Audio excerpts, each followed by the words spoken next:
Thank you so much all.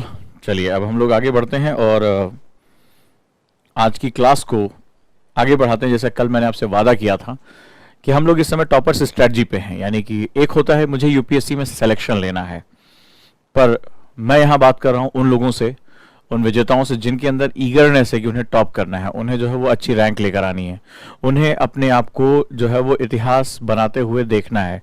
तो मैं उनके बारे में बात कर रहा हूँ। तो हम लोग आप भी स्ट्रैटेजी पे बात कर रहे हैं, ठीक है। तो अगर हम स्ट्रैटेजी पे बात करें तो हमारी रणनीति क्या होनी चाहिए, किस तरह से, तो मैं उसी के अंतर्गत जा रहा हूं जहां मैं चीजों को लिंक करना आपको सिखा रहा हूं कि आपस में लिंक कैसे करते हैं, एक एक बात का मतलब क्या होता है। और अभी तक आप लोगों ने अगर पीछे की बातों को सीखा होगा मेरे साथ, तो मैंने इसमें आपको बताया कि जिस भी शब्द का इस्तेमाल करें, जिस वर्ड का इस्तेमाल करें, उसको सही मामले में समझने की कोशिश करें।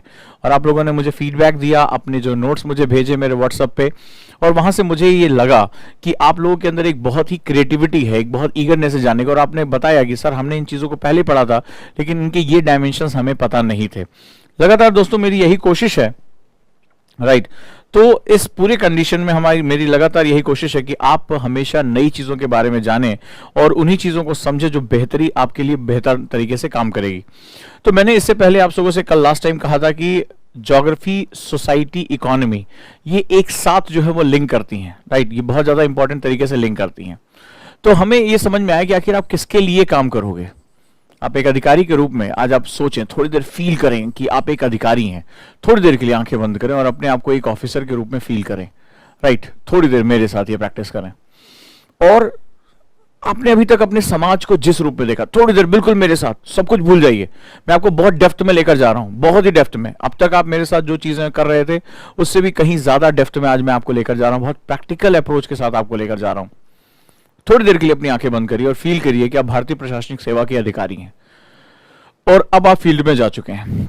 अब अपनी जो भी उम्र हो, 22 साल, 23 साल, 21 साल, जो भी आपके, आप फील्ड में हैं और आपके अंदर एक परिवर्तन की आग है। आप किसी एक उद्देश्य के साथ इस सेवा की आपने तैयारी की थी और वो आपने एग्जाम को क्रैक कर लिया, अच्छी रैंक से क्रैक किया है, आपने लबासना में अपनी ट्रेनिंग पूरी की और अब आप समाज के बीच में हैं। बिल्कुल जैसे मैं विजुलाइज कर रहा हूं वैसे आप विजुलाइज करिए। आप अपने अपने हिसाब से मुझे मैसेज करें कि वो समाज का वो कौन सा हिस्सा है, वो कौन से चीज है जिसपे लिए आप काम करना चाहेंगे, चाहे वो शिक्षा हो, स्वास्थ्य हो, महिलाओं की सशक्तिकरण हो, अपराध को रोकना हो, भ्रष्टाचार को रोकना, वो मुझे आप बताएं कि आपका वो कोर थीम क्या है आज की डेट में, जिसके लिए आप भारत के निर्माण में आपको लगता है कि ये अवरोध हो सकता है, ये बाधा हो सकती है, ये एक रुकावट है और मुझे इस पर काम करना है। वो कौन सा सेगमेंट होगा आपके लिए, प्लीज मुझे बताएं ताकि हम लोग उस पर जो है वो जा सकें। नेक्स्ट, मेरे साथ आप काम करें, मेरे साथ बताएं प्लीज, मुझे जो है वो राइटिंग में दें। गुड। एजुकेशन बहुत बड़ा सेक्टर है बेटा, आप लोगों ने लिखा एजुकेशन। एजुकेशन में किस पे आप बच्चों के, उसमें ग्रामीण बच्चों के उस पे काम करना चाहते हैं, माध्यमिक सेवा पे काम करना, उच्च शिक्षा में काम करना, किस पे आप काम करना चाहते हैं? आपके दिमाग में दर्द क्या है, आपके दिलों में दर्द क्या है कि बेसिकली हमें किसके लिए काम करना है, कौन है वंचित जिसको मुझे उसका हक दिलाना है, उसके बारे में आप बात करें। किशन ने लिखा है कि चाइल्ड लेबर के बारे में मुझे काम करना है, बहुत बढ़िया।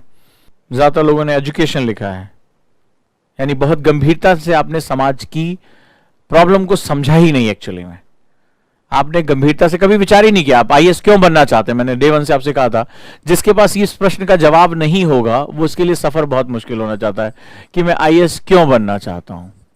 आपने बस ऐसे बोल दिया, उजांग सर ने जो है क्वेश्चन पूछ लिया तो मुझे इसका जवाब देना है। कभी आपने इस पर विचार ही नहीं किया कि मैं आईएएस क्यों बनना चाहता हूं। ठीक है, किसी दिन आप कहेंगे तो मैं फेल क्यों होते हैं इस पर मैं एक सेमिनार ले लूंगा। आपको जानना बहुत जरूरी है आप फेल क्यों कर जाते हैं, और उसमें से एक बहुत बड़ा कारण यही है क्योंकि आप जानते ही नहीं आप किसके लिए काम कर रहे हैं, आपका उद्देश्य आपको नहीं पता है। और उद्देश्यहीन व्यक्ति जो होता है वो वैसे भी कहीं नहीं पहुंचता है, वो सिर्फ निरर्थक होता है पूरी तरीके से।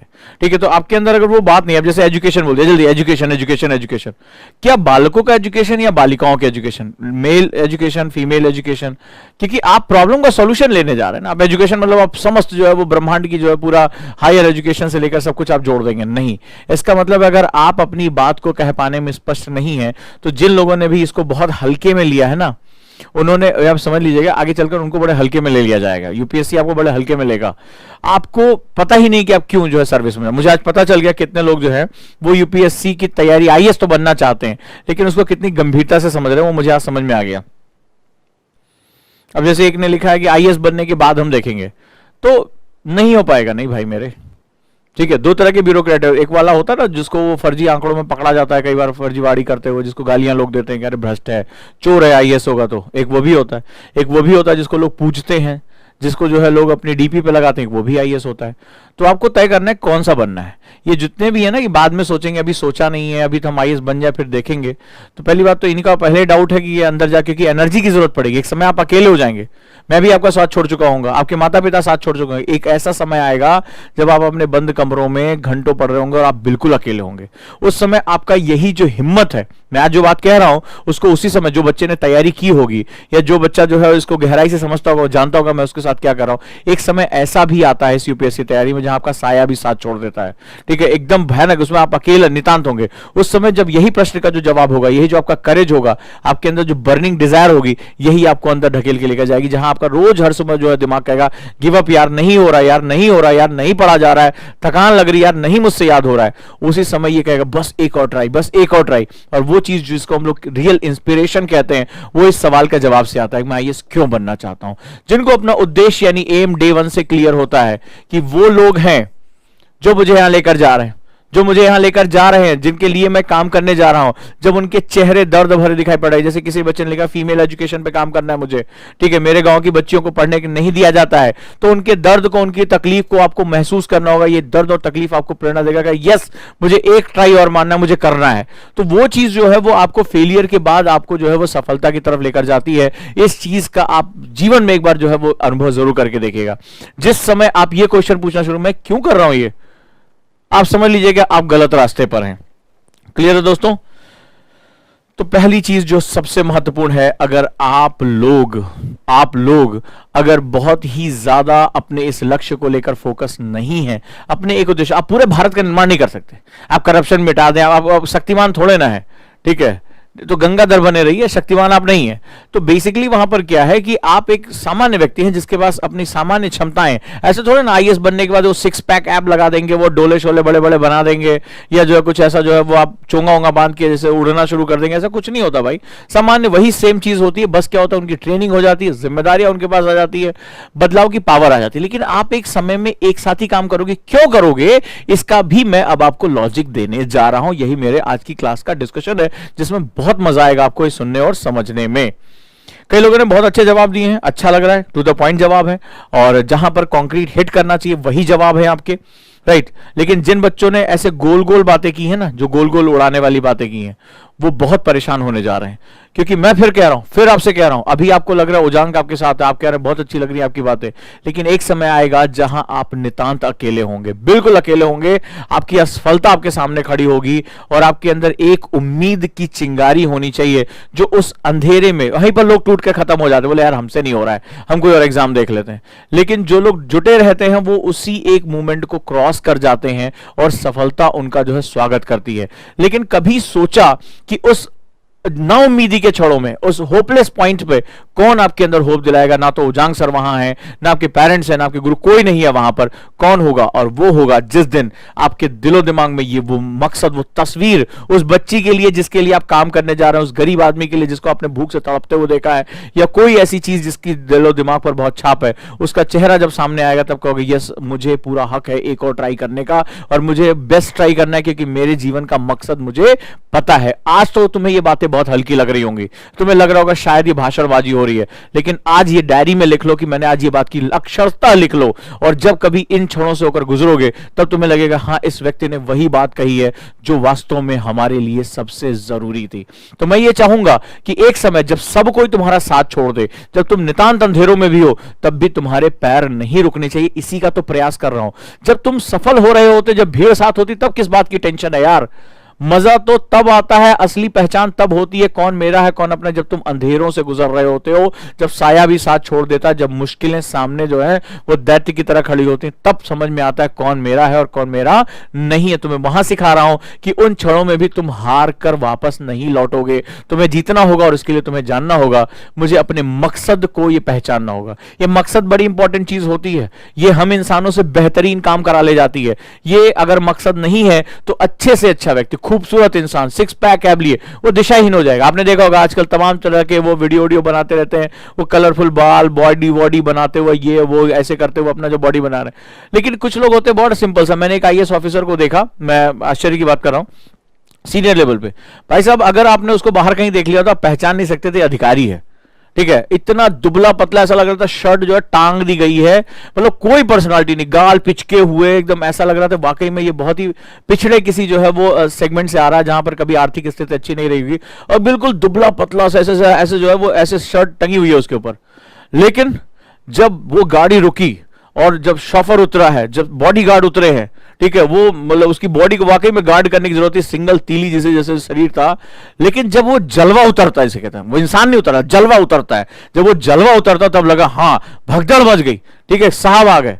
और वो सीनियर आई ऑफिसर जो था और वहां जब उतरा तब वो लगा कि यार ये शरीर कोई मैटर नहीं करता है, ये जो दिमाग होता है ना 250 ग्राम का, ये जो एक्वायर करता है, पोस्ट हासिल करता है, ये जो मकसद हासिल करता है, ये सबसे जरूरी होता है। नहीं तो उस आदमी को बाहर कोई कहते कि ये भाई साहब सीनियर आईएएस ऑफिसर, हंसते हंसते पेट में दर्द हो जाता कि यार हम तो इसको पहचान नहीं पा रहे, किसी का मजाक नहीं उड़ा रहा व्यक्तित्व का। लेकिन आपको मैं बता रहा हूं कि आप अगर अपने शरीर की बजाय अपने दिमाग की ताकत पे जाना शुरू करेंगे, जो ये बच्चे कहते हैं कि मैं फलाना हूं, मैं ढिकाने में, बहुत से मैसेज आते हैं, सर मैं दिव्यांग हूं, मैं फलाना, मैं आईएएस बन सकता नहीं, सब भूल जाओ। किसी ने मुझे लिख के, कितने लोगों ने मैसेज किया, सर मैं हकलाता हूं, जो है स्टैमर करता हूं, मैं बन पाऊंगा। अपने ऊपर भरोसा करना सीखो, ठीक है, अपने मकसद को पहचानना सीखो।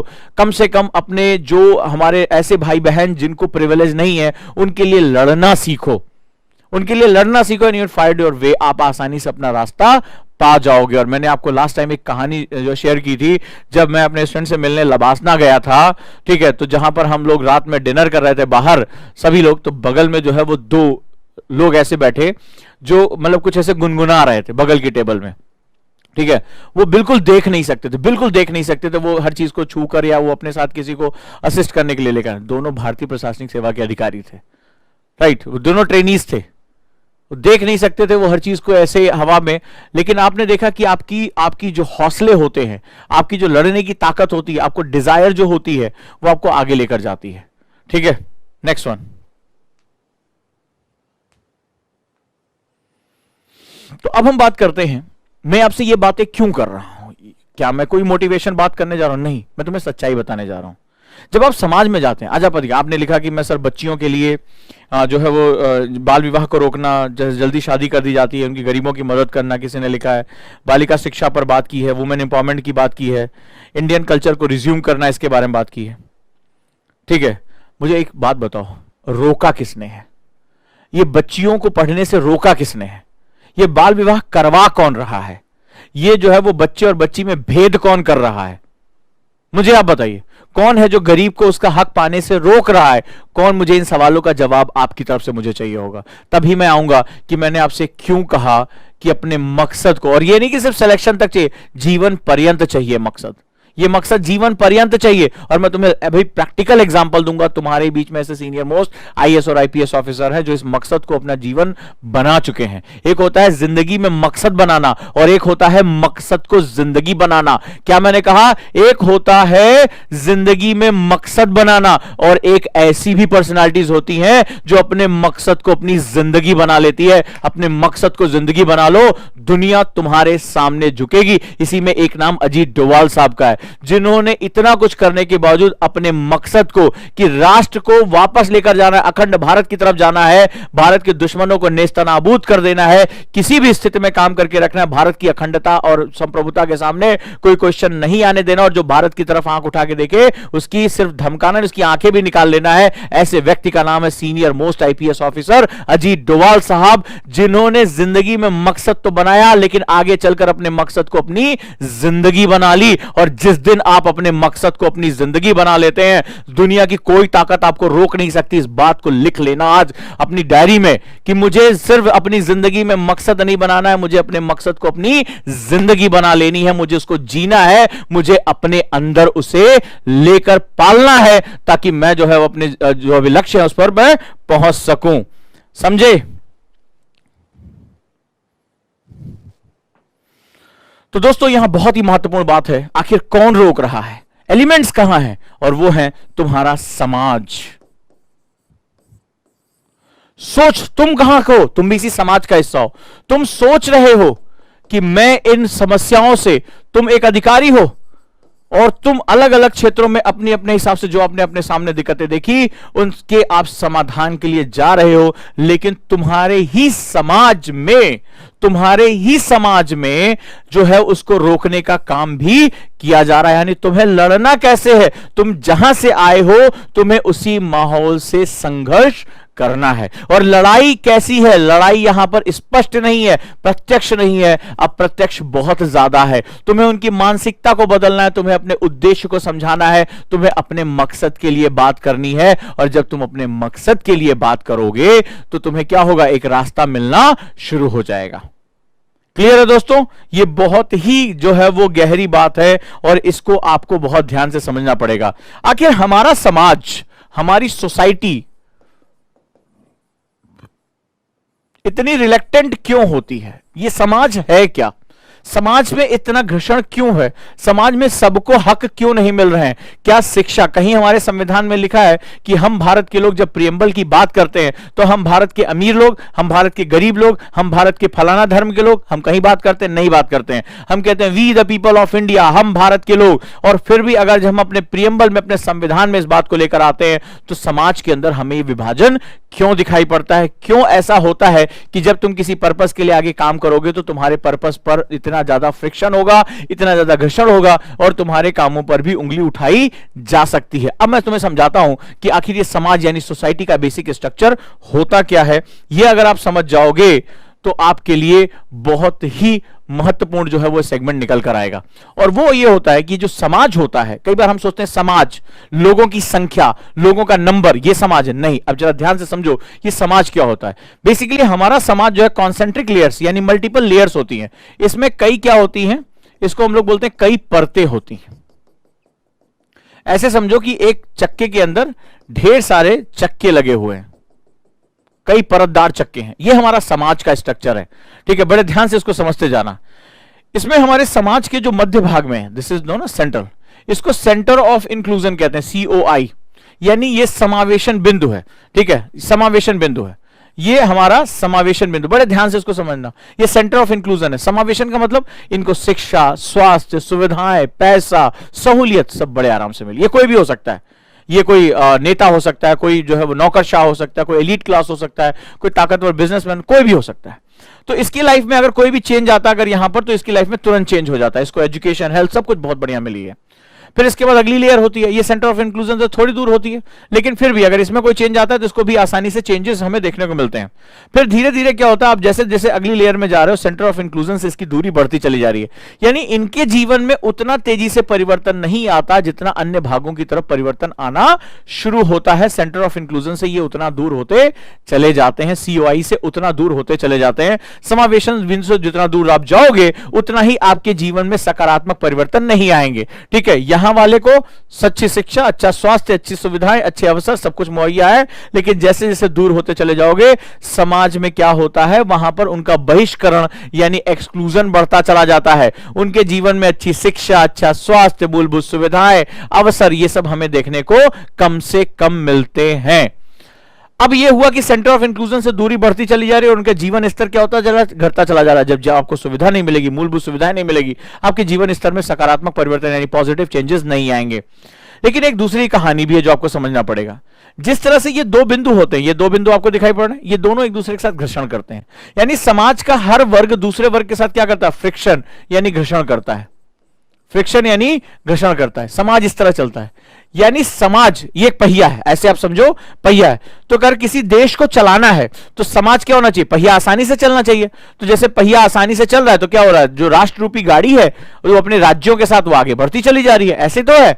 लेकिन अगर पहिए के ही अंदर घर्षण होता चला जा रहा है तो फिर राष्ट्र रूपी गाड़ी में क्या होता है, बदलाव बहुत ही मुश्किल होता है, उसकी हमारी गति कम हो जाती है।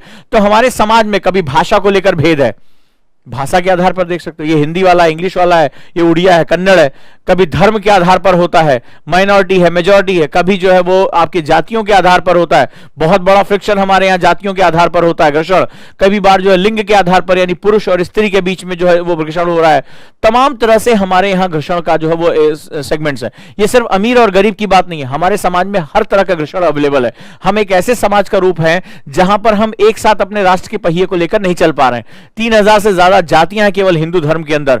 धर्मों के बीच में फ्रिक्शन है, जातियों के बीच में फ्रिक्शन है, लिंग के बीच में फ्रिक्शन है, भाषा के बीच में फ्रिक्शन है, क्षेत्र के बीच में फ्रिक्शन है। ठीक है, तो इस तरह से भौगोलिक क्षेत्रों के बीच में हमें फ्रिक्शन दिखाई पड़ रहा है। बहुत ज्यादा घर्षण होता चला जाता है, और जब घर्षण होता चला जाता है, फ्रिक्शन होता चला जाता है, तो हमारी गति, हमारा जो मोशन है वो क्या हो जाता है?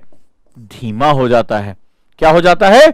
धीमा हो जाता है। और इस कंडीशन में जो राष्ट्र जितनी तेजी से प्रगति करना चाहिए उतनी तेजी से प्रगति नहीं कर पाता। अब आपको समझ में आया कि 1 अरब 35 करोड़ लोग हम लोग संख्या में हैं, तो हम उसके बाद भी जो है वो इतना बड़ा राष्ट्र जो है वो एक साथ क्यों नहीं आगे तेज कर पाया? हम आज इतनी बड़ी आबादी को गरीबी से बाहर क्यों नहीं निकाल पाए? आज हमारे 40 से ज्यादा % बच्चे भूखे जो है वो क्यों है? मॉल न्यूट्रिशन का शिकार क्यों है? आज भी हमारी जो है आधी आबादी जीडीपी या जीएनपी में कैलकुलेट क्यों नहीं होती है? आज भी पितृसत्ता इतनी ताकतवर क्यों है? आज भी बच्चियों की शादी बहुत पहले क्यों कर दी जाती है? आज भी बालिका शिक्षा में हम इतने पिछड़े हुए क्यों हैं? आज भी भारत में साक्षरता इतनी 100% क्यों नहीं हो पाई? आज भी मूलभूत सुविधाओं के लिए आज भी हमें जो है वो दर दर भटकना पड़ता है। भारत में आज भी महिलाएं जो है वो 60% के आसपास खाना बनाने के लिए जलावन लकड़ी का ही प्रयोग करती हैं। उनके पास स्वच्छ ईंधन नहीं है। भारत के हर गांव में अभी भी जो है वो 24 घंटे बिजली नहीं पहुंच पाई है। स्वास्थ्य सुविधाओं की अगर हम बात करें तो आज भारत की स्वास्थ्य सुविधाओं में 60% स्वास्थ्य सुविधाएं ऐसी हैं जो आउट ऑफ द पॉकेट, यानी गरीब आदमी की जेब, यानी उसकी औकात से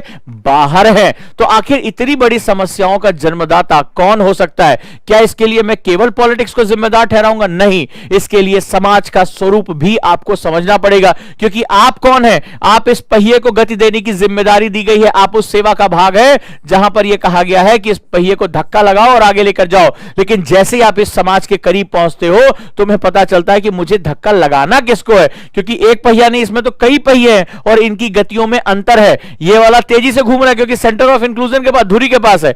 जैसे जैसे आप बाहर की तरफ चले जाते हो उनकी गति में अंतर आता चला जाता है। जैसे ही आप बाहर की तरफ जाते हो वैसे वैसे उनका गति धीमी होती चली जाती है। और जब उनकी गति धीमी होती चली जाती, गति धीमी क्यों होती है? इनर्शिया यानी जड़ता के कारण होती है। वो रुका हुआ रहता है। तो समाज का कोई वर्ग अगर रुका हुआ रहता है तो अपनी रूढ़ियों को पकड़ लेता है, अपनी परंपराओं को पकड़ लेता है, और उस कंडीशन में उसके अंदर किसी भी तरह के नए बदलाव को लाना बहुत बहुत मुश्किल कार्य होता है। यह बात आप समझ के रखिएगा, बहुत मुश्किल काम होता है। अगर आप उससे कहोगे कि भाई बच्चियों की शादी नहीं होनी चाहिए, 10 पीढ़ी से हमारे यहां होता चला आया है, ठीक है, ये देख रहे मूछे फलाना ढिकाना, बोले औरत को बाहर भेजना है काम करने के लिए, हमारे घर की औरतें बाहर नहीं जाती है, पर्दे में रहती है, हमारी शान के खिलाफ है, मूंछों के खिलाफ है। इस तरह की बातें होती है। क्यों वो कह रहे हैं? क्योंकि उन्होंने अपनी रूढ़ियों को पकड़ के रखा है और वो समय के साथ परिवर्तन नहीं कर पा रहे हैं। लेकिन कुछ समाज के हिस्सों में देखोगे, वहां पर क्या होगा? समाज के उन हिस्सों में बदलाव तेजी से आते चले जाते। अभी आपने देखा कि जो है उत्तराखंड के सीएम ने एक स्टेटमेंट दिया कि भाई ये वो घुटने दिखा रहे बच्चे फटी हुई जींस पे, और उस पर तमाम सेलिब्रिटीज ने अपनी जो है वो फोटोज डालनी शुरू कर दी, ठीक है। अंत में अभी जो है उन्होंने क्या किया, थोड़ी देर पहले माफी मांगी है कि ये मेरी बात को गलत तरीके से ले लिया गया, मुख्यमंत्री को माफी मांगनी पड़ी। लेकिन फोटो डालने वाले ट्विटर का यूज करने वाले थे, सेलिब्रिटीज थे, वो फैशन की तरह उसको कैरी कर रहे थे। लेकिन देश की एक बहुत बड़ी आबादी, उनसे क्या मतलब है फटी, उनका तो कपड़ा ही फटा पड़ा, क्योंकि उनके पास कुछ है ही नहीं पहनने को, मजबूर हैं बेचारे, ठीक है। जो है वही फटा पड़ा है क्योंकि उन तन ढकने के लिए उनके पास कपड़े ही नहीं है। तो सवाल है कि हम किस तरह के समाज में जी रहे हैं और हम किस तरह के मुद्दों के साथ हम आगे जा रहे हैं। तो समाज जो होता है, जो सोसाइटी होती है, वो बहुत ही कॉम्प्लेक्स इश्यू होता है, बहुत ही जटिल मुद्दा होता है, जो हमारे लिए एक बहुत ही महत्वपूर्ण सेगमेंट क्रिएट करता है।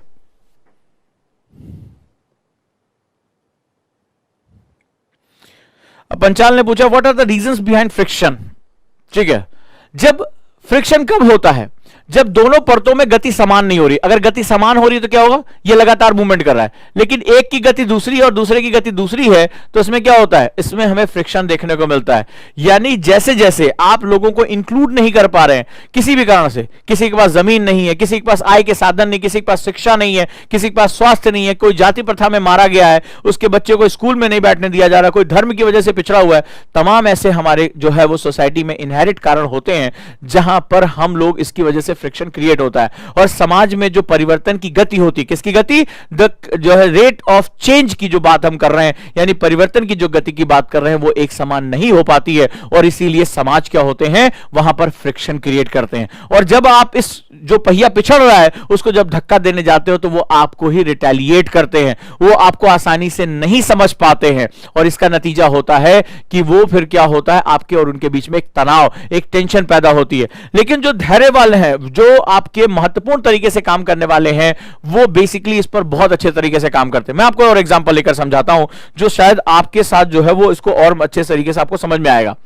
आपने नक्सलाइट्स का नाम सुना होगा, आपने नक्सलवादी आंदोलन का नाम सुना होगा। जब आप इसको आप पढ़ेंगे, आपके सिलेबस में डेवलपमेंट वर्सेस एक्सट्रीमिज्म, तो आप पाएंगे कि वो हमारे देश के ही नागरिक हैं भाई मेरे, लेकिन आप तेंदू के पत्तों के लिए उनकी महिलाओं के साथ आप रेप नहीं कर सकते, आप उनको जो है जेलों में बंद करके पीट नहीं सकते। लेकिन शासन ये करता था क्योंकि वो जंगल के अधिकारों का, जो जंगल पे जो राइट्स है, वो तो गवर्नमेंट और सरकार के अधिकारियों ने ले रखा था।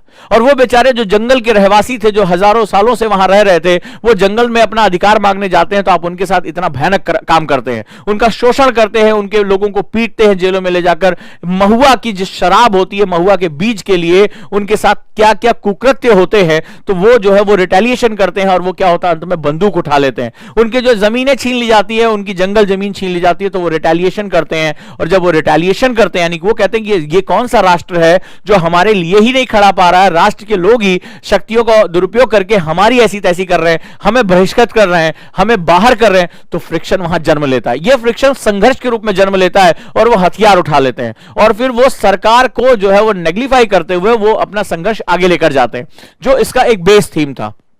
चलिए, एक नक्सलवादी आंदोलन खड़ा होता है जिसमें आपके विचार अलग हो सकते हैं, मेरे विचार अलग हो सकते हैं, थर्ड पार्टी के विचार बिल्कुल अलग हो सकते हैं। कौन किसको किस परिप्रेक्ष्य में देखेगा, यहां मैं किसी को गलत या सही जस्टिफाई करने नहीं जा रहा हूं। मैं यहां पर आपको उस फ्रिक्शन यानी उस संघर्ष के बारे में बताने जा रहा हूं जो हमारे समाज के मूल चरित्र में छुपा हुआ है।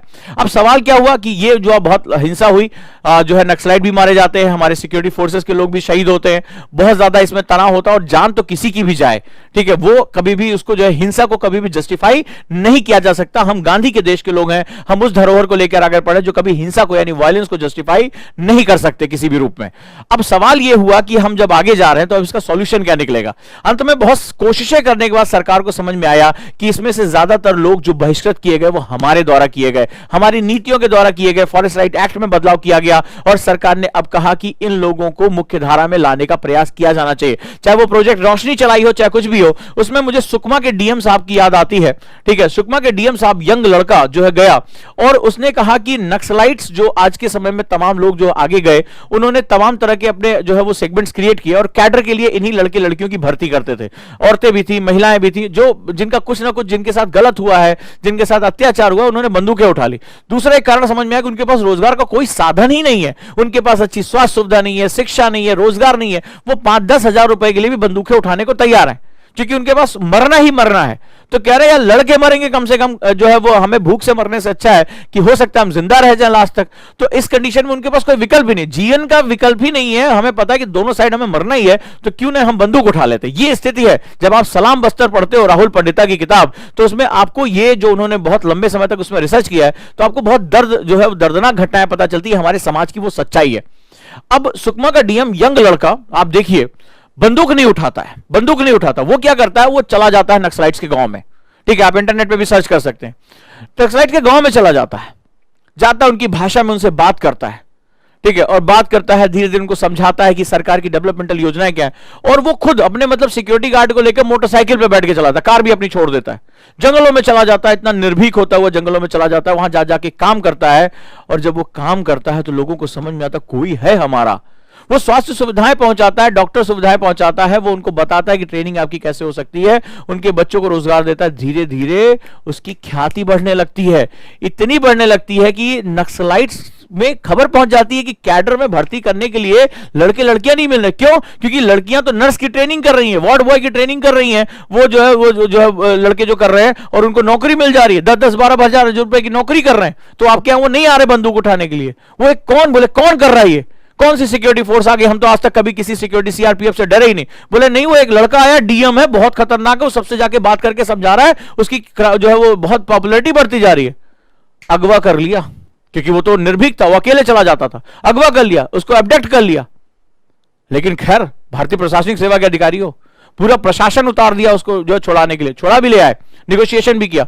लेकिन सवाल यह है कि उस एक बंदे ने बिना बंदूक उठाए लोगों से कम्युनिकेशन करके बात करके वहां पर जो है वो नक्सलाइट्स की जड़ें हिला दी, जो सिक्योरिटी फोर्सेस भी नहीं हिला पा रहे थे। उसने वो दिखाया कि अगर आप सही तरीके से सही मकसद के लिए काम करते हैं तो समाज में आप कितना बड़ा परिवर्तन लेकर आ सकते हैं। और जो लोग इस सेंटर ऑफ इंक्लूजन से दूर हैं, जिनको इस समाज ने, इस राष्ट्र ने, इस राजनीति ने इसको बाहर कर दिया, उसको भी आप खींचकर अंदर लेकर आ सकते हैं और उनके जीवन में भी परिवर्तन होता है। और समाज की सबसे बड़ी खास बात होती है, हम हर क्षण हर पल परिवर्तन की चाह रखते हैं, हमारे पास ईगरनेस है हमारे चेंज के लिए। यह हमारे लिए बहुत ही महत्वपूर्ण है। अब जैसे ऋत्विक ने पूछा है, sir why government is fail to curtail this friction. Government कौन है? गवर्नमेंट, एक सिंपल सी बात सुनो, एक बहुत महत्वपूर्ण बात होती है। अब जरा ध्यान से सुनना। समाज ना बाहर की तरफ से देखता है, हम ज्यादातर पॉलिटिशियन गंदा है, ठीक है, वो पार्टी गंदी है, वो पार्टी करप्ट है, वो करप्ट लोग हैं। मुझे एक बात मैं तुमसे कहता हूं, एक लाइन लिख लो, बहुत इंपॉर्टेंट। एक करप्ट समाज एक करप्ट राजनीति को जन्म देता है। एक करप्ट समाज, एक भ्रष्टाचारी समाज, एक भ्रष्टाचारी राजनीति तंत्र को जन्म देता है। मेरी इस बात को लाइन पे लिख लो, इसीलिए तो मैं तुम्हें सोसाइटी पढ़ा रहा हूं। किसने कहा था वोट डालने के लिए उसको? किसने तुमने उसकी जाति के नाम पर उसको वोट क्यों दिया? धर्म के नाम पर वोट क्यों नहीं दिया? वोट दिया और या तुमने जो है उसमें गोलियां जो है वो चला रहा था, बाहुबली था, उसको तुमने जिताकर क्यों भेजा? आप मुझे बताओ। रेप के केसेस के आरोप लगे, आपने उसको जिताया, कौन कौन जिता रहा था? डेमोक्रेसी है, for the people, of the people, by the people. ये पीपल कौन है? ये समाज ही तो है, वहीं से तो निकल कर आया। तो आपने कहा भाई वो मेरी जाति का है, ठीक है, तो हम उसको वोट देंगे, भले चाहे कितना बड़ा पापी हो, हमारी रक्षा कर रहा है। So you are fragmented. तो जब तुम विभाजित हो तो राजनीति तो हमेशा विभाजन का फायदा उठाती है। ये तो इसका चूल्हा ही जलता है इसी विभाजन पे। आज से नहीं, अंग्रेज डिवाइड एंड रूल पे काम करते चले आ रहे, तुम्हें बांटेंगे, मौज करेंगे। तो सवाल है कि एक करप्ट समाज ही एक करप्ट पॉलिटिक्स को जन्म देता है। लोकतंत्र में तुम्हारे पास तो क्वेश्चन पूछो कि नहीं भाई, मैं और तुम जो है जाति धर्म के नाम पे नहीं लड़ेंगे, हम जो उससे बात करेंगे, वो जो खड़ा हुआ है उससे बात करेंगे, उसको नहीं जिताएंगे, खत्म करो, भगा सर उसको, जो है हमें नहीं उसको जिताना है। पर आपने तो जिताया उसको, वो जीत कर पहुंच रहा है। आज कितने बाहुबली जेल से जो है रूल कर रहे कि नहीं कर रहे? क्यों जीत गए वो? क्यों जीत गए वो? क्वेश्चन यही है। सो सवाल है कि समाज अपने ऊपर नहीं देख रहा है, वो कह रहा है राजनीति भ्रष्ट है, वो फलाना जो है भ्रष्ट है। उसको पावर में पहुंचाने वाला कौन है? यह विभाजित समाज। उसने कनपटी में बंदूक रखे तुमसे नहीं वोट लिया था ना, आपने दिया था, हमने दिया था। तो यह हमारी उदासीनता थी, मतलब हम किसी को नहीं देंगे, भाड़ में जाए, सब चोर हैं। आपने विद्रोह की आवाज नहीं उठाई। जब तक आप विद्रोह की आवाज नहीं उठाएंगे, जब गलत को गलत नहीं कहेंगे, तो आपने क्या किया? आपने गलत को स्वीकार कर लिया। कहते हैं ना, चोर का साथ देने वाला भी चोर होता है। तो सेम वही चीज है। लेकिन हम इसके बारे में बात नहीं करते। और डेटा चोर है, वो फलाना चोर है, फलाना डेटा, वो वहां तक पहुंचा कैसे? इसीलिए तो तुम्हें पढ़ा रहा हूं कि करप्ट समाज ही एक करप्ट पॉलिटिक्स को जन्म देता है। और नहीं अगर तुम्हें प्रूव है तो रेनासा को उठा के देख लो। जब पुनर्जागरण समाज के अंदर से आया था तो राजनीति को उखाड़ के फेंक दिया था कि नहीं फेंक दिया था? तभी तो हम आगे गए, तभी यूरोपियन संस्कृति कितनी आगे चली गई उसके बाद। तो सवाल है हम जागेंगे कब? राइट, चलें अब हम आगे बढ़ते हैं। तो समझ में समझ कि समाज जो है वो मल्टी लेयर है। कैसा है? इसका कैरेक्टर क्या है? मल्टी लेयर है, बहुपरतीय है। मल्टी लेयर सोसाइटी, बहुपरत है इसमें। और इसमें क्या हो? परतों के बीच में ढेर सारा फ्रिक्शन यानी घर्षण है। ये घर्षण कई वजह से, अब जैसे किसी बच्चे ने पूछा ये फ्रिक्शन क्यों है? ये फ्रिक्शन है हमारी पहचानों की वजह से। कई बार जैसे जब आप अपनी जाति का नाम लेते हैं, अपने धर्म का नाम लेते हैं, हम फलानवा कुमार ऐसे हैं, ठीक है, हम फलाने जो है ऐसे हैं, तो उसमें क्या होता है? हम अपनी पहचानों के साथ जुड़ जाते हैं। जब हमें इंक्लूजन नहीं मिलता है तो हमारी गति कम हो जाती है। जब हमारी गति कम हो जाती है तो फिर हम क्या होता है, रूढ़िवादिता होते चले जाते हैं। हमें लगता है कि हमें अपनी पहचानों को बचाए रखने के लिए हमने अपनी रूढ़ियों को, पहले हम उसको परंपराओं का नाम देते हैं, फिर हम उसको रूढ़ियों का नाम दे देते हैं कि बाप दादा करते चला। जैसे आप कभी कल को डीएम बन के जाओगे, जैसे अभी मुझे याद है कि अतर आमिर साहब जो है जयपुर में थे, अब तो खैर कश्मीर वापस चले गए, तो जब जयपुर में थे तो उन्होंने बालिका से, आपको पता होगा उनको बहुत अवार्ड मिले हैं, उनके जो है वो तमाम ग्राम पंचायतों में उन्होंने बालिका जो विवाह था, जो बाल विवाह था, उसको स्पेशली बच्चियों की पढ़ाई और बालिका विवाह को रोकने में उन्होंने बहुत मदद की थी, बहुत उन्हें कामयाबी मिली थी। तो उसका रीजन था कि उन्होंने संवाद स्थापित किया था, लोगों से मिले जुले और उनसे जो है वो डायरेक्टली कम्युनिकेशन करना शुरू किया। तो उसमें ज्यादातर यही था कि वो अपनी परंपराओं की दुहाई, एक्चुअली परंपराएं तो कोई गलत नहीं होती है, लेकिन वो रूढ़ियों में जब कन्वर्ट हो जाती हैं, वो एक जिसे कहते हैं जकड़न में कन्वर्ट हो जाती है, तो वहां एक प्रॉब्लम आ जाती है। तो वहां पर आप उसकी दुहाई देना शुरू कर देते हो, क्योंकि आपको ये डर है कि मेरी पहचाने खो ना जाए, मेरी आइडेंटिटीज लॉस ना हो जाए। तो हम एक्चुअली उसको लेकर जो है वो काफी ज्यादा संघर्ष करते हैं। अब जैसे मुशर्रफ खान साहब हैं, बोले हमारे यहाँ वोट देने के लिए पैसे मिलते हैं, वोट खरीदी जाती है। अरे खरीदी जाती है तो तुम्हारे गले में जो है वो कोई चाकू डाल के तुम्हें तो खड़े खरीद रहा है, या तुम्हारा अंगूठा काट के ले जाकर वहां वोट डाल दे रहा है। तुम बेच क्यों रहे हो? वो तो खरीद रहे, तुम बेच क्यों रहे हो? इतना ईमान सस्ता है तुम्हारा कि अपने दे वोट, क्योंकि तुम्हारी जरूरत तुम्हारा देश नहीं है, तुम्हारी भूख है, तुम्हारी जो है जरूरत है, तो आपने वोट भी, आपको पता ही नहीं आप वोट आप क्यों कर रहे हो, किसके लिए कर रहे हो। बोले भाड़ में जाए देश, हमारा 2 वक्त की रोटी बने, दारू मुर्गा मिले, इससे हमारा काम हो जाएगा। खरीदने वाला तो हमेशा मौजूद था, इतिहास में लेकर आज तक वर्तमान में। बेच क्यों रहे हो, क्वेश्चन ये है। Clear? So this is the factor कि हमारी सोसाइटी इस तरह से काम करती है। अब हम सोसाइटी के सिलेबस पे आते हैं कि सोसाइटी पर जो है वो सिलेबस जो है वो किस तरह से काम करता है। हमारे लिए इसमें जो है वो क्या सेगमेंट हमारे पास अवेलेबल है। अब देखिए हमारा आज डिस्कशन थोड़ा और गंभीर होता चला जा रहा है, ठीक है।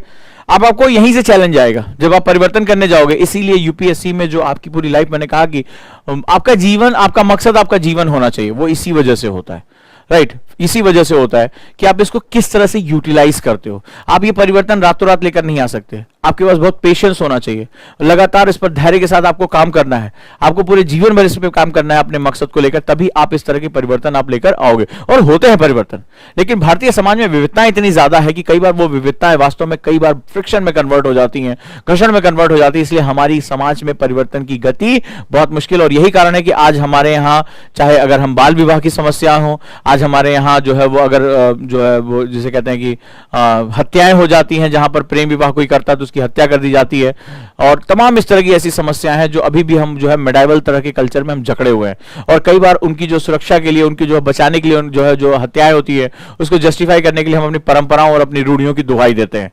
तो वैसी कंडीशन में, जैसे मैंने अभी पढ़ा कि एक दिन अभी एक लड़की ने जो है एक लड़के से शादी कर ली, 2 महीने बाद उसको लेकर आए और रात में जो है वो भाई ने जो है वो बहनोई का गला काट के वो पुलिस स्टेशन चला गया और बहन की भी हत्या कर दी।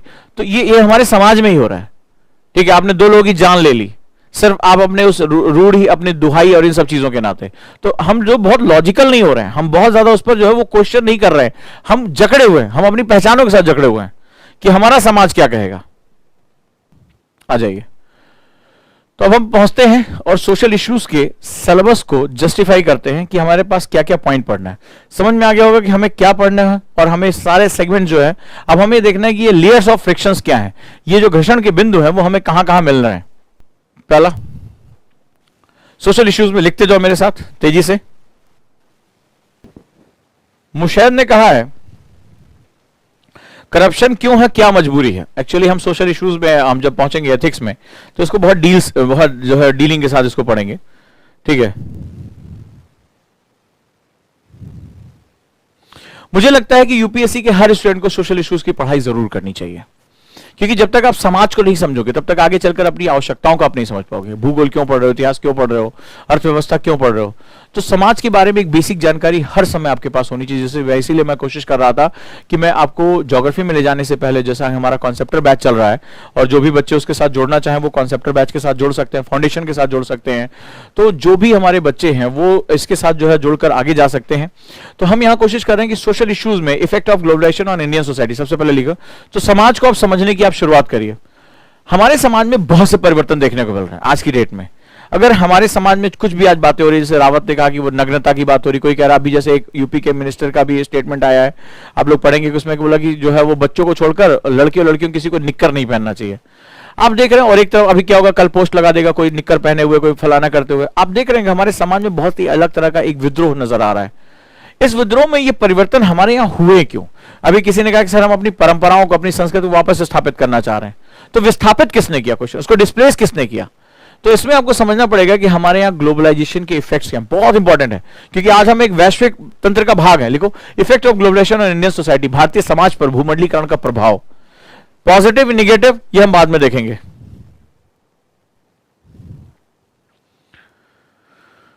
What is the meaning of globalisation? भूमंडलीकरण का तात्पर्य क्या होता है? भूमंडलीकरण का तात्पर्य क्या होता है? इंपैक्ट ऑफ ग्लोबलाइजेशन, भूमंडलीकरण के क्या प्रभाव हैं? भूमंडलीकरण के क्या प्रभाव हैं? नंबर 1, अर्थव्यवस्था पर, ऑन इकोनॉमिक्स, अर्थव्यवस्था पर।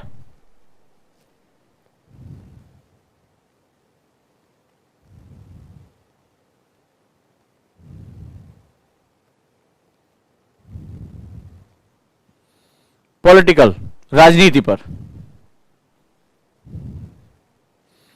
डेवलपमेंट एंड सोशियो कल्चरल, विकास पर और सामाजिक आर्थिक स्थिति पर, सामाजिक सांस्कृतिक स्थिति पर, विकास पर और सामाजिक सांस्कृतिक स्थिति पर। पॉजिटिव और निगेटिव, इसके धनात्मक, सकारात्मक और ऋणात्मक प्रभाव, सकारात्मक और ऋणात्मक प्रभाव।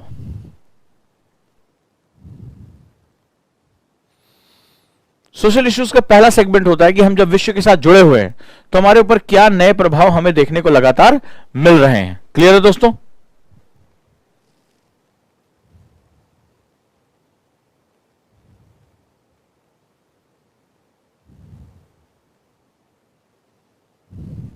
तो ये हमारा पहला पार्ट रहा।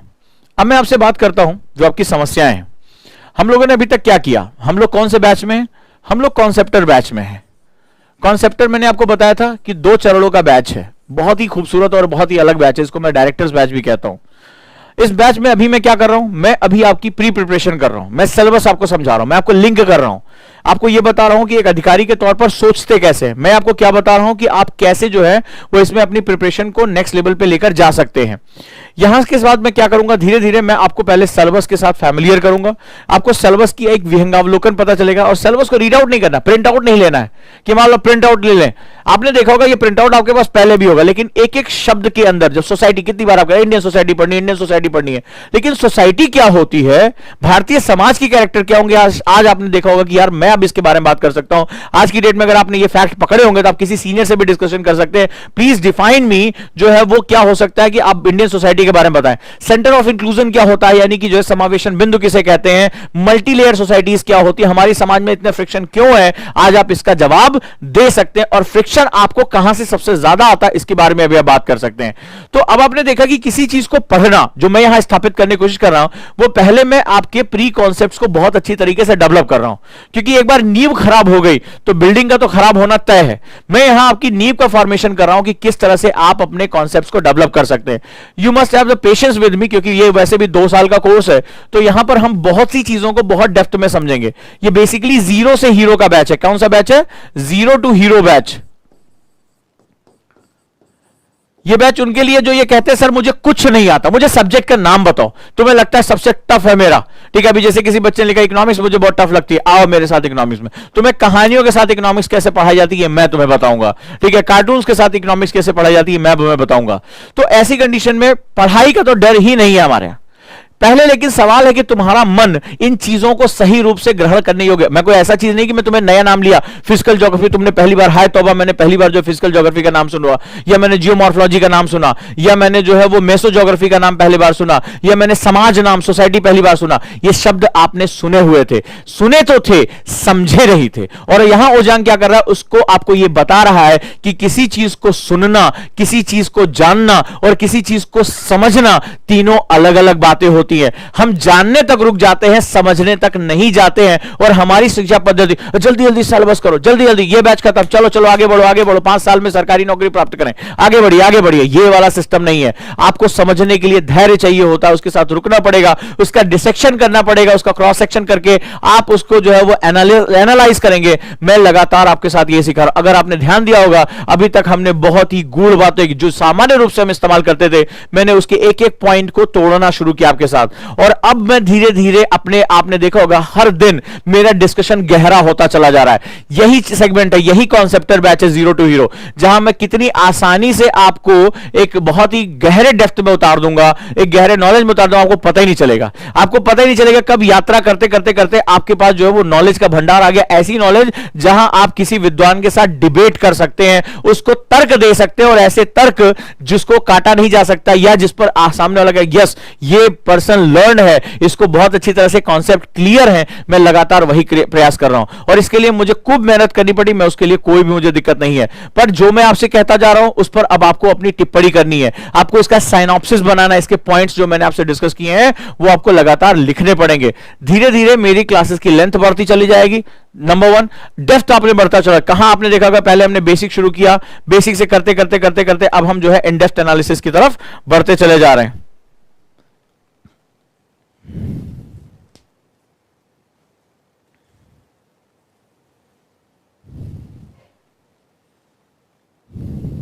क्लियर है? So be the part of this mission. This concepter is all about mission, जिसको अपने जीवन में परिवर्तन लेकर आना है। कॉन्सेप्टर वही बैच है, ठीक है। और आप इसके साथ लगातार जोड़ सकते हैं। परिवार बहुत बड़ा होता चला जा रहा है। कॉन्सेप्टर की अवधारणा जो मैंने रखी थी वो बहुत बड़ी होती चली जा रही है। तो definitely be the part of this family की हमें कॉन्सेप्टर में जाकर अपनी पर्सनालिटी को हमेशा के लिए चेंज करना है। अब जैसे एक बच्चे ने पूछा कैसे पता चलेगा कि हमें समझ में आ गया, ठीक है, तो इसका सीधा सा मतलब है कि तुम्हें सिर्फ प्रश्न पूछने की आदत है, अपने प्रश्नों को एनालाइज करने की आदत नहीं है। जब हम किसी चीज को सामने वाले को बता ले जाए, याद रखना, ये मैं नहीं, अदापा कार्तिक कहते हैं जिन्होंने यूपीएससी टॉप किया था, कि teaching is a double process of learning. अगर आपने किसी को कहा कि चलो मैं तुम्हें बताता हूं भारतीय समाज क्या होता है, भारतीय समाज एक बहुआयामी जो है वो मल्टी लेयर सोसाइटी होती है, और वहां हमारे फ्रिक्शन, अगर आपने उसको सामने वाले को किसी को ये बात बता दी तो मुझे आता है। मैं तुम्हें क्यों बता पा रहा हूं? मैं इसलिए बता पा रहा हूं कि मुझे उसकी जानकारी हो चुकी है। जानकारी हो चुकी, इसलिए मैं तुम्हारे साथ अथॉरिटी के साथ उसके बारे में बात करने को तैयार हूं, बिना किसी कागज को देखे। आपने कभी मुझे बोलते समय क्या किसी कागज को पढ़ते हुए देखा है, या किसी बुकलेट को आपने देखता है कि मैं किसी पेपर को उठाकर आपके सामने? आज तक मुझे इसकी आवश्यकता नहीं पड़ी है। तो इसका सीधा सा मतलब है कि अगर आप किसी को इस बारे में बता ले जाते हैं तो इसका मतलब है वो चीज आप आत्मसात कर चुके हैं। और अगर आप उसको नहीं बता पाते हैं, अगर उसके कॉन्सेप्ट में आपको डाउट है, इसका मतलब आपका ध्यान जो है वो क्लास में नहीं था। आपको अपने फंडामेंटल्स पे बहुत ज्यादा काम करने की आवश्यकता है। क्लियर है? साइनॉप्सिस कैसे बनाएं? साइनॉप्सिस का मतलब होता है कि एक पेज उठाइए और मेरी पूरी क्लास को कम से कम शब्दों में लिंक करने की कोशिश करिए। क्लियर है? और सब लोग जुड़ जाए तमिलनाडु के क्लासेस में, साथ भी आप जुड़ जाएं, और इस यहां पर जो है वो अपने आप को नेक्स्ट लेवल पे लेकर जाने का प्रयास करें। So this is zero to hero batch, concepter batch, और फाउंडेशन में मैं लेके चल रहा हूं अपना एनवायरमेंट एंड इकोलॉजी के साथ। ठीक है, नंबर्स पे आप कॉल कर सकते हैं। राइट दोस्तों, तो चलिए फिर मिलते हैं हम लोग अगली क्लास में, and then we will prepare to the next level. Thank you so much.